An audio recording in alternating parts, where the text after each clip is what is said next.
How to fix Discord muffling other audio on Android. This tutorial shows you how to adjust its sound settings so it stops ducking your music or other app audio. First, open the Discord app on your Android device. From there, tap your profile icon at the bottom right. After that, tap Settings. At this point, tap Voice and Video, or Notifications, depending on where the audio behavior control is located on your version. Following this, look for a setting called Audio Ducking, or something similarly labeled about lowering other app volume. From here, tap the toggle to turn it off.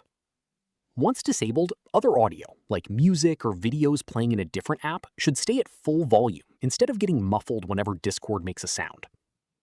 At this stage, if you don't see that exact setting there, check under Voice and Video specifically for an advanced or audio subsystem option.